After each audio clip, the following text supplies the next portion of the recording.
back again. My name is Coach Phill. I am the high performance coach here at Intelligent Performance International, where we help business people, leaders and CEOs to realign their people and get the best out of a team so that they can make more money, have a bigger impact in their industry.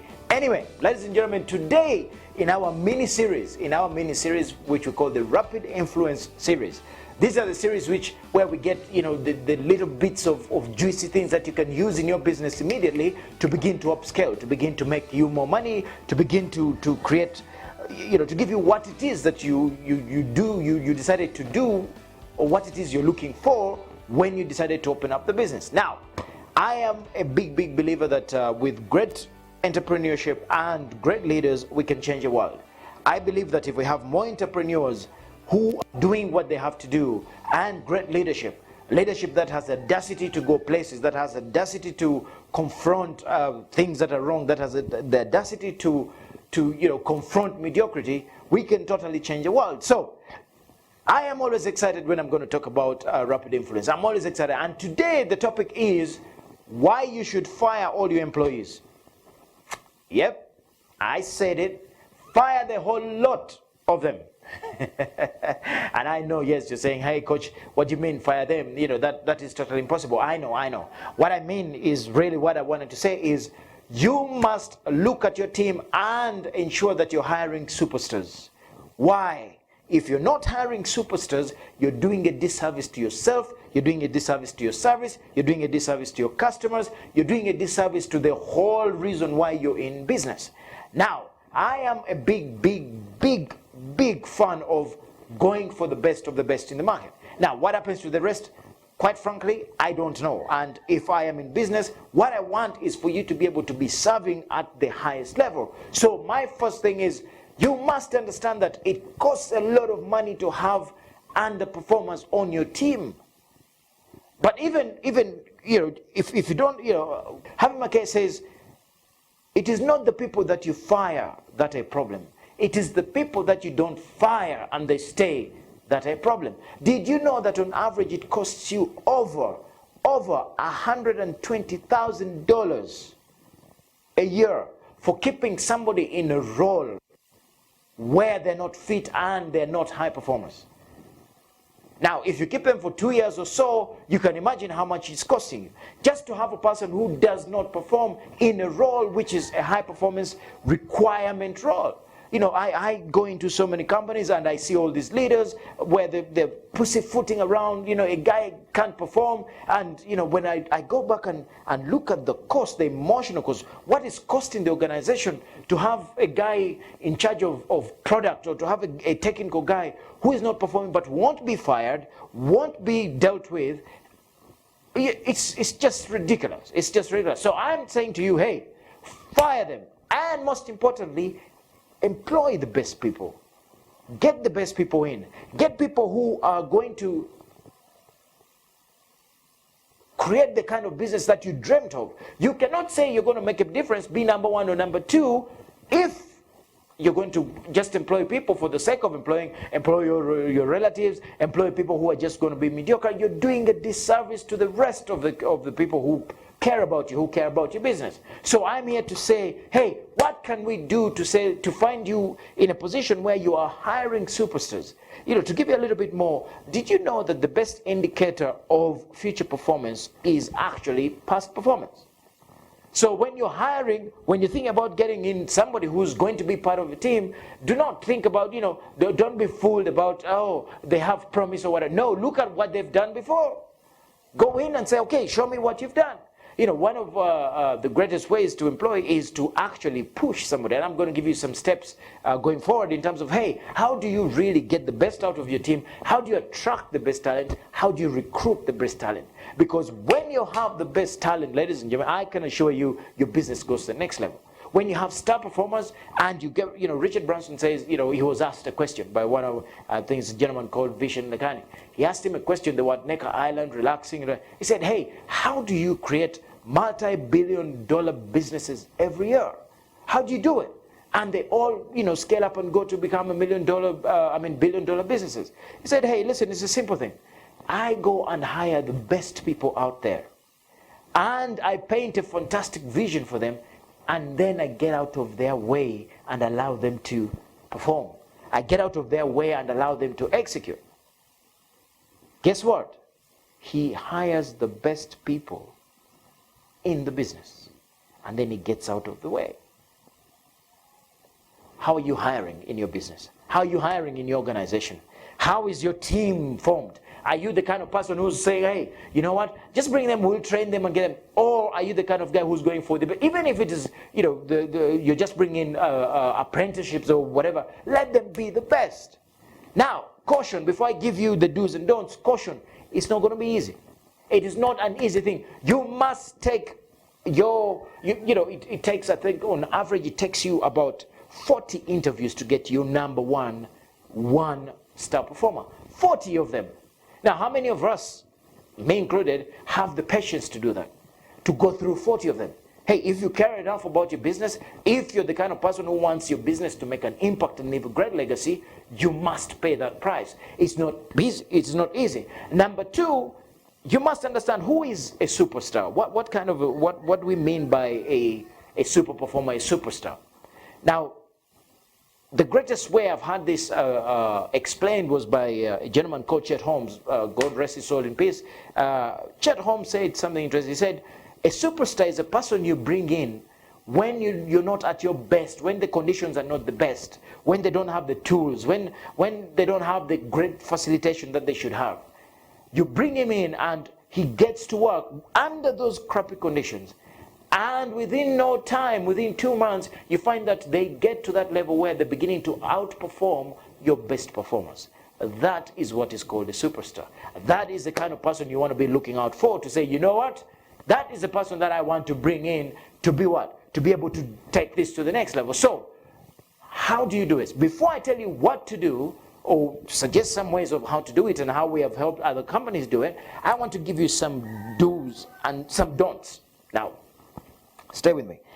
Number one, do not do group interviews.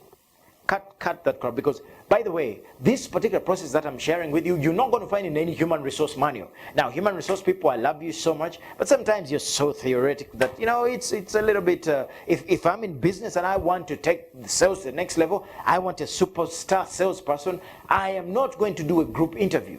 Because this is what happens with group interviews. You go and get all these people, they sit in whatever they sit in, and then they only hire, good people. So what you end up with is you end up with really nice people, really happy-go-lucky people on the team, but not pushers, not people who make things happen. So yes, the first 2-3 processes, yeah, you can do group interview, but you make the criteria extremely, extremely stringent.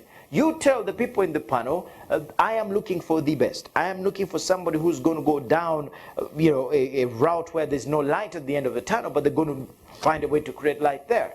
So, number one, forget about group interviews, okay? Number two, don't rush it. Take your freaking time finding that person. Again, the gentleman that I mentioned earlier, Harvey McKay, he's been recruiting for over 35 years. He knows something about recruiting. And he says something interesting. He says, before I recruit somebody, I interview them more than 8 times. Why? You don't want to make a mistake. No. You want to be sure. You want to make sure that your gut and your head and your heart have zeroed in on the right person. Take them out. He says, I want to interview their girlfriend. I want to interview their school friends. I want to take them out for a meal. I want to know how they interact out there. I want to know, do they have children? How many children do they have? Do they go to the sports they do? You got to do so much to find that it goes beyond just, because I'll tell you why. There's certain people who are great interviewees. They're so good at selling it to you, it's unbelievable. I know, because I've been in a situation. I had a client, multi-million-dollar company. They have a CEO, some really cool guy. He's a smart talker, but action, zero, nilch. The company went from making what? Almost $50 million a year. Boom. By the time we got in, they were making what? 10 or something. And guess what? They were continuing to go down. I said, where did you get this guy from? They said, man, this guy is, the interview was great and he was wonderful. I said, hey, next time you must understand, hey, do not fall for it. Do not rush it. Go and find out what have they done outside of what they say. What have they done outside of what they've written?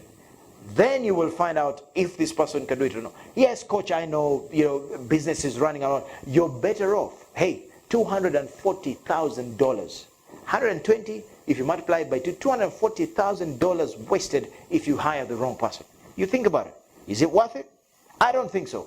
Another what? 2, 3, 4 weeks of interviews is a better bet. So do not rush it. Next, don't personalize it.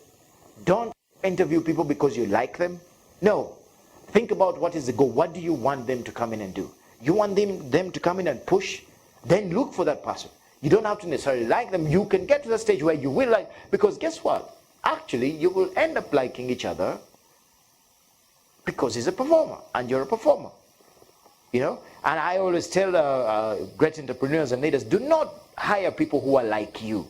Hire people who are totally different, who are going to come in and compliment you, who are going to come in and add something that you don't have. So do not personalize it. The final don't is, don't be fooled by people's first impressions. Now, it is related to the first one. Don't be fooled. Okay, don't be fooled by the CV. Now, when I tell you about the do's and how to go about doing this, you will understand why. And maybe it is the time. Let me just go straight into the do's. Number one, before you do an interview, relax about it. Because sometimes you're tension. I don't want to make a wrong decision. I don't want to screw it up here. No, relax about it. Okay, go into the interview knowing, I'm going to relax and allow the process to attract the kind of person that I want. And I've written down the kind of person that I'm looking for. Somehow you'll attract them. Number two, push them. Push them hard. Push them hard. If it is a salesperson, when they come in and say, yeah, I'm the best salesperson, you say, no, you're not. I don't hear you. If they get back at you and say, hey, you're missing an opportunity, then you know that the kind of people you push. But if you push them and they crumble, that's not the kind of people you want on your team. No. You want people who are going to stand up. Why? The market out there is sophisticated. It's getting harder. You want somebody who's going to be out there and stand and push and push. The next do, ladies and gentlemen, the third one is probe. Probe them. Find out, do they have the tenacity? Do they have the character? Probably, find out about, what were their greatest failures? And when you ask that question, people sometimes come up with some fluffy stuff. You say, no, that is crap. Tell me a real life failure. Tell me where you really tested. Probe them as much as you can. And then the final one, in terms of do's, is attack them. Attack them, but in a sophisticated way. Attack their personality and see how they get back at you. Attack them in such a way that you really test every nerve that they have, because you want people on your team who are warriors. Now there are certain leaders and people who say, yeah, but coach, that is going too far. Hey, 240,000. You want to make a difference? You bring in top performers. Top performers thrive in situations which are challenging. The world out there is challenging. The customers are getting sophisticated. You bring on people who are not strong enough. What is the point? Ultimately, you pay the biggest price. So, those are the 4 do's that I suggest to you. Number 1, relax about it. Number 2, push them. Number 3, probe. Number 4, attack. Now, all those you will realize that just what? Pushing people out of their comfort zone.